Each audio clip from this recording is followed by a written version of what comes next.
Hello guys, welcome to another episode of China. This is Jiading Zhouqiao Part 2. I will bring you in-depth experience sharing about working in China's state-owned company. Before that, let's have a look at this 1,000 years old pagoda called Fahua. It stands here since Song Dynasty. Many Buddha statues, ancient scrolls, coins, jade artifacts, and other historical relics of Song, Yuan, and Ming Dynasty were found here. This is also a place for students to pray for bring good luck in the Chinese imperial examination. I'm able to see this pagoda from inside. This is Wellington Koo, who was Chinese statesman of the Republic of China. He was one of the China's representatives at the Paris Peace Conference of 1919, served as an ambassador to France, Great Britain, and the US. He was a participant in the founding of the League of Nations and the United Nations, and sat as a judge on the International Court of Justice in The Hague from 1957 to 1967. I'm getting out that pagoda area.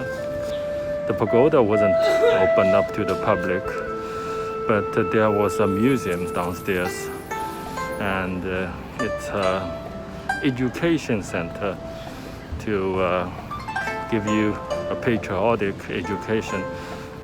The tour is done. Let's continue the talk of Chinese state-owned company. Hope you will enjoy.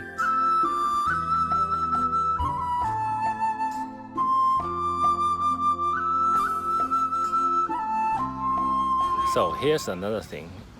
In China, if you want to get more opportunity, get more tasks to do beyond your job description. I mean, if I am an IT guy and I'm quite interested in programming and product developing. If I want to switch the position, it's very difficult. I mean, you need approval from the department manager. That's true, but you have to talk to those bureaucratic, nasty, middle-aged Chinese lady who was born during the 50s or the 40s and the experience of the Cultural Revolution.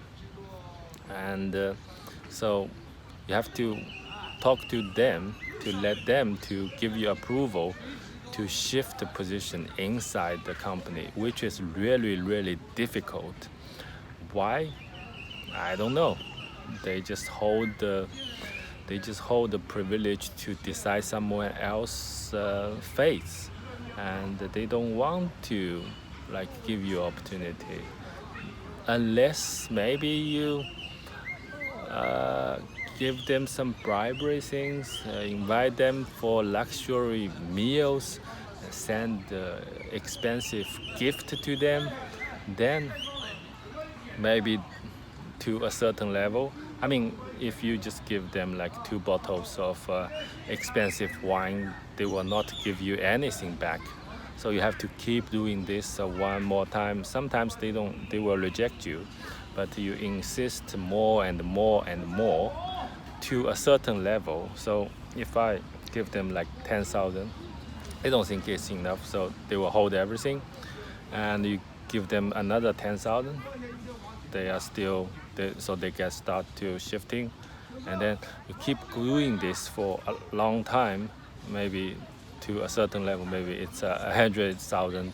They think, oh, okay, that's enough, and I will enable you to do something.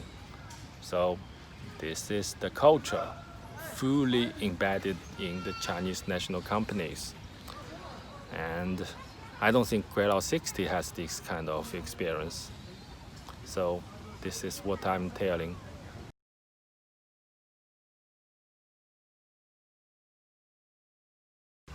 And another thing is, when I was in that company, you want to have a good relationship with your colleagues, right?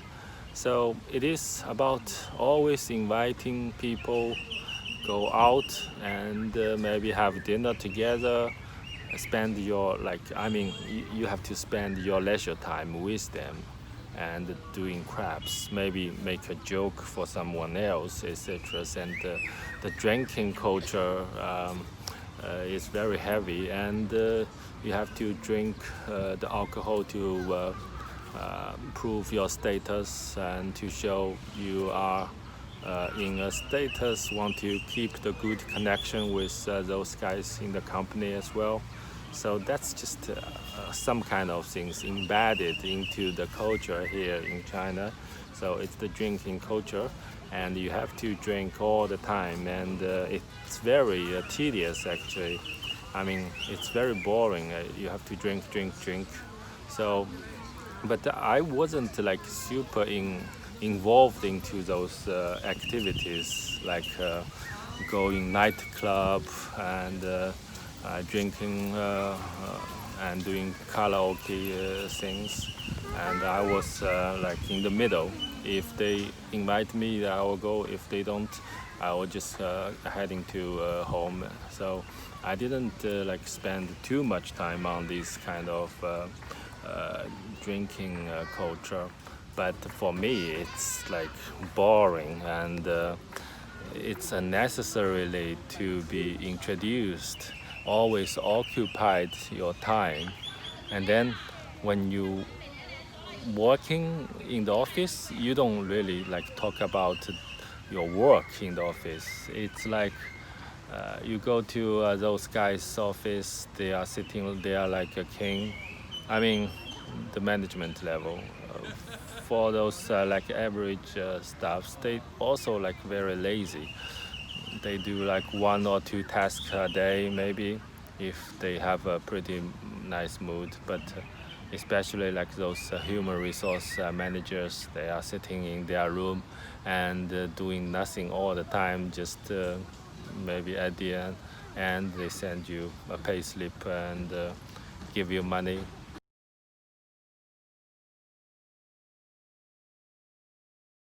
There was a very famous PHS producer called UT Stockholm, and you know, they have like several engineers recruited by my company before, and they just bought all those source code from UT Stockholm to that company and built up a knockoff module of the PHS handset. So that's the very basic source code, or the embedded driver controlling entity software from. So which means it is a kind of plagiarism, and it is the IP stolen from UT Stockholm to that company. And then they do some like cosmetic coding stuff, change the UI, and but the core code of those drivers too, because you got those chips drivers, and you have those controlling of the memory and the speakers and the communication module, all those decoding stuffs and like underlayer software programming stuffs are from another company. So, but you know, we do like cosmetic things. I was a MMI engineer, which is man-machine interaction. So I design and those like whatever you call it. But it wasn't like now you got a studio, etc., to drag those control things into your code stuff. Then you have a UI. Now, before it was very complex. It was the LCD drawing function or method, and you put dots and to draw some kind of button, text box, etc. But anyway.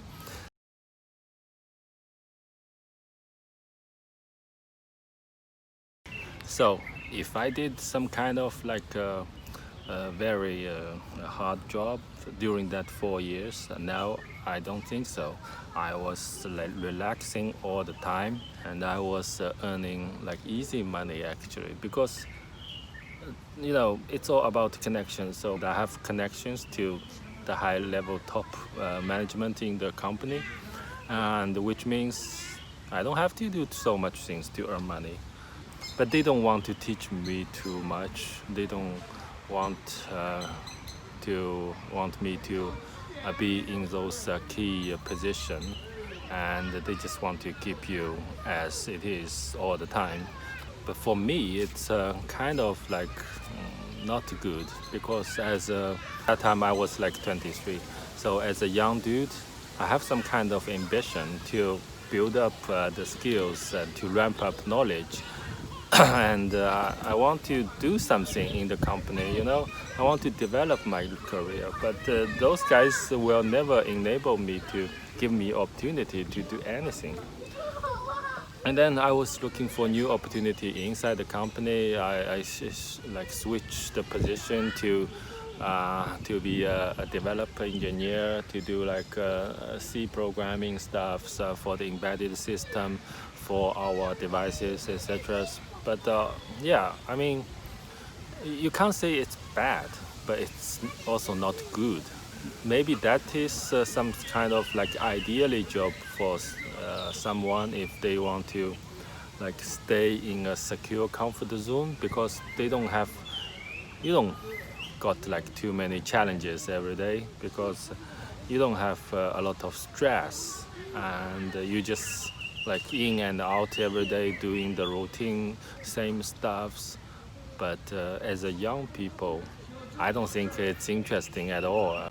So that's pretty much I can remember the interesting information that I can deliver to you about working in a Chinese national company.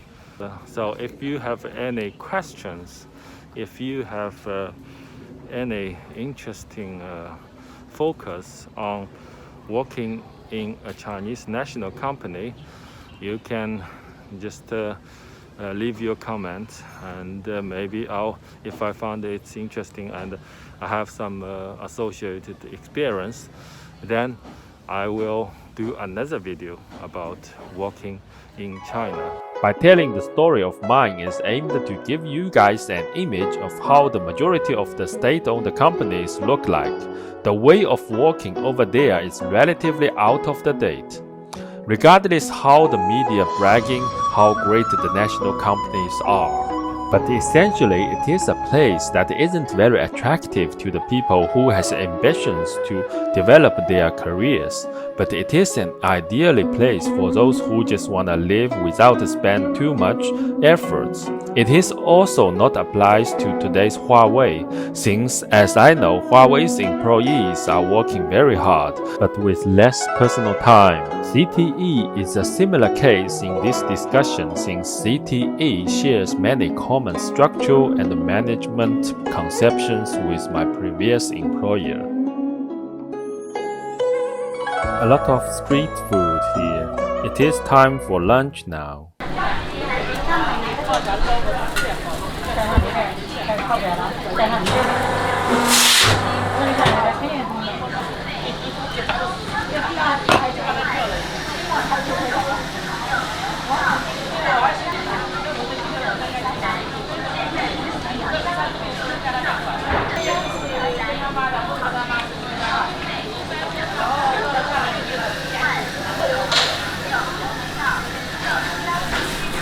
So I got this like meat wrap. It's some kebab inside, I think. So they put some like vegetable kebab, meatball, and some seasoning flavor inside. So this is my lunch. I bought this one for 13 yen, which is equals to like $2 USD bucks, and this is the drink that I bought. It's like 8 yen, so one more dollar. So combined together, it's like $3 for a quick lunch. And yeah, let me try it out. So it's a pretty big wrap. If it's good, maybe I will have another one.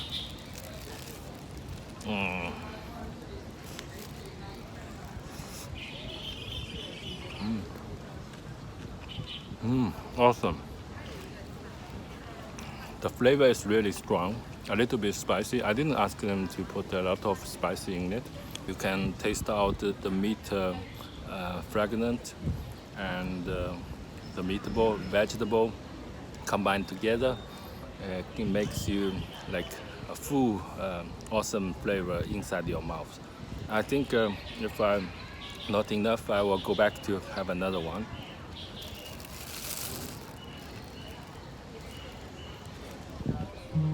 Awesome. I would definitely suggest you to get this one, and it's very cheap and tasty.